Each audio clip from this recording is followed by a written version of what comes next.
Hello दोस्तों, आज हम बात करेंगे UP triple S C PET exam के इस महामैराथन क्लास में सामान्य हिंदी विषय में मुहावरे एवं लोकोक्तियों के बारे में। ये सामान्य हिंदी का चौथा भाग होने वाला है और इसके पहले अगर आपने वीडियो नहीं देखे हैं पार्ट 1, 2 और 3 तो लिंक नीचे डिस्क्रिप्शन में मिल जाएगा, या फिर आप चाहें तो वीडियो ख़त्म होने के बाद सारे वीडियो की लिंक आपको स्क्रीन पर मिल जाएगी।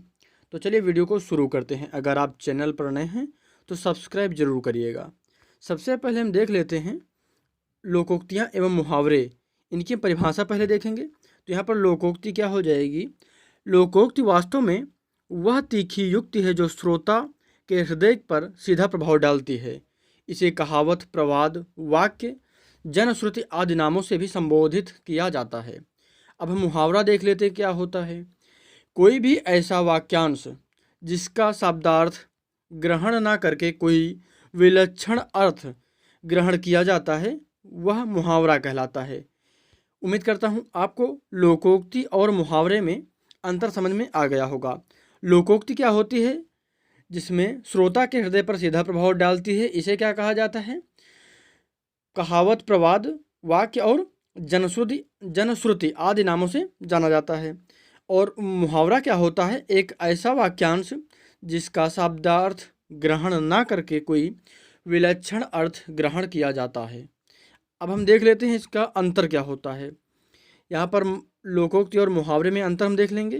क्या हो जाएगा, मुहावरा वाक्यांश है और इसका स्वतंत्र रूप से प्रयोग नहीं किया जा सकता, लेकिन लोकोक्ति संपूर्ण वाक्य है और इसका प्रयोग स्वतंत्र रूप से किया जा सकता है। जैसे मुहावरा यहाँ पर देख लेंगे, चार चांद लगना, और लोकोक्ति क्या हो जाएगी, जो गरजते हैं वो बरसते नहीं।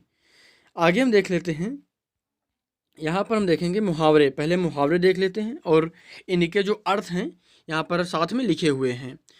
यहाँ पर मुहावरा हो जाएगा और साथ में अर्थ देख लेंगे। तो यहाँ पर सबसे पहले कान का कच्चा होना, इसका क्या अर्थ होगा, किसी की सुनी हुई बात पर विश्वास कर लेना। और चार चांद लगना यानी किसी वस्तु की सुंदरता या शोभा बढ़ जाना। और थाह लेना मुहावरा है, इसका अर्थ क्या होगा, राज जानना। और अपना उल्लू सीधा करना, अपना काम करवाना। आपने देखा होगा बहुत से ऐसे लोग होते हैं जो सिर्फ काम लगता है तो ही अपने आप से बात करते हैं, तो उनके लिए ये कहावत है, अपना उल्लू सीधा करने वाले यानी अपना काम निकलवाने वाले। घी के दीपक जलाना यानी बहुत खुश होना। आगे देख लेते हैं, यहाँ पर खून खोलना का क्या मतलब होता है, क्रोधित होना या गुस्सा होना। घाट का पानी पीना यानी बहुत ज़्यादा अनुभवी होना। जूते चाटना यानी चापलूसी करना। आपने देखा होगा बहुत लोग मिलेंगे आपको चापलूस टाइप के, उन्हीं के लिए ये उदाहरण हो जाएगा मुहावरा। जूते चाटना यानी चापलूसी करना। कंगाली में आटा गीला करना, मतलब क्या होगा, इसका अर्थ क्या होगा, एक के साथ दूसरी मुसीबत आना। हवा से बातें करना यानी बहुत तेज चलना। हवा से बातें करना यानी बहुत तेज चलना। आगे देख लेते हैं, बाल की खाल निकालना। अर्थ क्या होगा इसका, बाल की खाल निकालना, किसी बात की तह तक जाना। गड़े मुर्दे उखाड़ना यानी इसका अर्थ क्या होगा, बीती बातों को याद करना। खाक में मिला देना, इसका अर्थ क्या होगा, नष्ट कर देना। और सिर धुनना, इसका अर्थ क्या होगा, पछतावा होना। और कान खड़े करना यानी सजग हो जाना, सतर्क हो जाना। आगे देख लेते हैं, कान भरना यानी चुगली करना। कान भरना का क्या हो जाएगा, चुगली करना। भूत सवार होना, इसका अर्थ क्या होगा, किसी कार्य को अच्छे ढंग से करना या किसी कार्य को अच्छे से करना। बगुला भगत होना, इसका अर्थ क्या होगा, पाखंडी तथा ढोंगी होना। और आकाश से बातें करना, इसका क्या अर्थ होगा, बहुत ऊंचा होना, बहुत ऊंचा होना, आकाश से बातें करना। अब हम आगे देख लेते हैं, छाती पर सांप लौटना यानी जलन होना। छाती पर सांप लौटना यानी दूसरे की तरक्की देखकर इसका अगर निकालेंगे वाक्य में प्रयोग तब क्या होगा, छाती पर, जैसे अगर हम कहेंगे किसी की तरक्की देखकर दूसरे की छाती पर सांप लौट गया यानी उसको जलन होने लगी, ये हो जाएगा इसका वाक्य प्रयोग। हवाई किले बनाना, ये क्या हो जाएगा, झूठी कल्पना करना। आगे देख लेते हैं, हाथ बटाना यानी सहायता करना। हाथ बटाना, सहायता करना इसका अर्थ हो जाएगा। दाल में काला होना, गड़बड़ होना इसका अर्थ हो जाएगा। दाल में काला होना, कहते हैं दाल में कुछ काला है यानी कुछ तो गड़बड़ है। आगे देख लेते हैं। घाव पर नमक छिड़कना, घाव पर नमक छिड़कना क्या हो जाएगा? किसी दुखी व्यक्ति के दुख को और दुखी करना, या किसी व्यक्ति को और दुखी व्यक्ति को और ज़्यादा दुखी करना, यानी उसके दुख को बढ़ाना या फिर उसे और ज़्यादा दुखी करना। आस्तीन का सांप, यानी कपटी जो मित्र होते हैं उनके लिए ये बहुत ही ज़्यादा दमदार मुहावरा है। कपटी मित्र के लिए आस्तीन का सांप। आगे देख लेते हैं। दाल यहाँ पर होगा दाल ना गलना, यानी काम ना होना। यहाँ पर दाल हो जाएगी, आप सही कर लेंगे, काम ना होना। गागर में सागर, यानी कम शब्दों में अधिक बात कहना। गागर में सागर, कम शब्दों में अधिक बात कहना।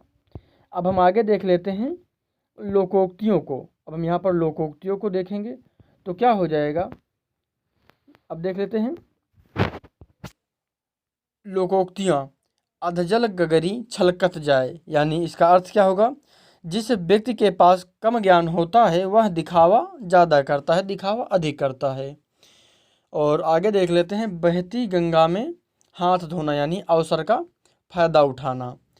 समर्थ को नहीं दोष गोसाई, यानी समर्थ व्यक्ति को दोष नहीं लगता। आगे देख लेते हैं। जैसी करनी वैसी भरनी, यानी कार्य के अनुरूप ही फल मिलता है। जैसे करनी वैसी भरनी, कार्य के अनुरूप ही फल मिलता है। अंधे के हाथ बटेर लगना, यानी अयोग्य व्यक्ति के पास बहुमूल्य वस्तु का होना। और आगे देखेंगे। आम गुठलियों के दाम, यानी दुगुना लाभ होना। और उल्टा चोर कोतवाल को डांटे, यानी दोषी होने पर भी दूसरों पर रोब जमाना। और अकेला चना भाड़ नहीं फोड़ सकता, यानी अकेला व्यक्ति कुछ नहीं कर सकता। आगे देखेंगे। और यहाँ पर मैं बता दूँ ये पेट एग्ज़ाम के लिए बहुत ही ज़्यादा महत्वपूर्ण है, तो इस वीडियो को पूरा देखिएगा। और अगर आप चाहें तो शेयर भी कर सकते हैं। अगर वीडियो अच्छा लगा तो लाइक ज़रूर करें। और चलिए आगे देखते हैं। खग जाने खग की भाषा, खग जाने खग की भाषा, यानी एक जैसी प्रवृत्ति वाले लोग एक दूसरे को समझ सकते हैं। आँख का अंधा नाम नयन सुख, क्या हो जाएगा? गुणों के विपरीत नाम होना। दूध का जला छाछ भी फूंक फूंक कर पीता है, यानी एक बार धोखा खाने के बाद सतर्क हो जाना। आगे देखते हैं। नाच न जाने आंगन टेढ़ा, ये क्या हो जाएगा? काम ना आने पर किसी और को दोष देना। और घर का भेदी लंका ढाए, किसी व्यक्ति द्वारा धोखा देना, यानी घर का भेदी लंका ढाए, यानी किसी करीबी द्वारा धोखा दिया जाना। आगे देखेंगे। आप चाहें तो स्क्रीनशॉट ले सकते हैं, ये बहुत ही ज़्यादा इम्पोर्टेंट है और लगातार कहीं ना कहीं परीक्षाओं में पूछे जाते रहे हैं, और इसीलिए ये सारे मुहावरे और लोकोक्तियाँ इम्पोर्टेंट हैं। आगे देखेंगे। एक पंथ दो काज, क्या हो जाएगा? एक साधन से अधिक कार्य होना। आ बैल मुझे मार, इसका अर्थ क्या होगा? जानबूझकर मुसीबत मान लेना। उत्तम को उत्तम मिले, मिले नीच को नीच, यानी इसका अर्थ क्या होगा? जो जैसा होता है उसे उसके अनुसार ही मित्र मिलते हैं। आगे देखेंगे। पांचों उंगली घी में होना, यानी अत्यधिक लाभ होना। जो गरजते हैं वो बरसते नहीं, ज़्यादा बोलने वाले व्यक्ति काम नहीं करते, ये इसका अर्थ हो जाएगा। आगे हम देखेंगे। यहाँ पर अब हम देखेंगे क्या, ये एक प्रश्न हो जाएगा और इसी तरह के प्रश्न आपके पेट एग्जाम में पूछे जाएंगे। और जहाँ पर भी लोकोक्तियों और मुहावरे से संबंधित प्रश्न पूछे जाते हैं, कुछ इसी तरह के प्रश्न पूछे जाते हैं। तो यहाँ पर प्रश्न क्या हो जाएगा? अनजान सुजान सदा कल्याण। अनजान सुजान सदा कल्याण लोकोक्ति का अर्थ क्या है? यहाँ पर विकल्प हो जाएंगे। अनजान और सुजान के साथ सदैव लाभ मिलता है, पहला विकल्प। दूसरा विकल्प, भोला भाला ज्ञानी कल्याण कारक होता है। आगे, मूर्ख और ज्ञानी दोनों मज़े में रहते हैं। मूर्ख स्वयं को ज्ञानी समझकर नुकसान करता है। इसमें आपको कमेंट करना है और उम्मीद करता हूँ इसका आप कमेंट करेंगे। आपके पास पर्याप्त समय मिल जाता है विकल्पों के दोहराते समय। चलिए हम आगे इसका आपको उत्तर बता देते हैं। तो यहाँ पर सही उत्तर क्या होगा? अनजान सुजान सदा कल्याण लोकोक्ति का अर्थ क्या होगा? मूर्ख और ज्ञानी दोनों मज़े में रहते हैं। मूर्ख और ज्ञानी दोनों मज़े में रहते हैं। तो ये पेट एग्ज़ाम के लिए हिंदी का वीडियो था, चौथा वीडियो था, और पेट के लिए मैंने अन्य 3 वीडियो अपलोड कर दिए हैं। और इस समय महामैराथन क्लास चल रही है, यानी पेट एग्ज़ाम होने तक पूरा पाठ्यक्रम कवर करने का प्रयास किया जाएगा। और पेट एग्ज़ाम से पहले आपकी प्रैक्टिस आपको भी दिया जाएगा, जिसमें करीबन 2 या 3 प्रैक्टिस सेट होंगे, और निश्चित तौर पर आपको बहुत ज़्यादा हेल्प मिलेगी उन प्रैक्टिस सेट को हल करने पर। तो उम्मीद करता हूँ आप चैनल सब्सक्राइब करेंगे और लाइक करिए वीडियो को, और कमेंट करें कि आपको कहाँ पर कौन से सिलेबस में, किस पाठ्यक्रम में आपको दिक्कत आ रही है। तो चलिए मिलते हैं अगले वीडियो में। सब्सक्राइब जरूर करिएगा। वीडियो को पूरा देखने के लिए आपका बहुत बहुत धन्यवाद।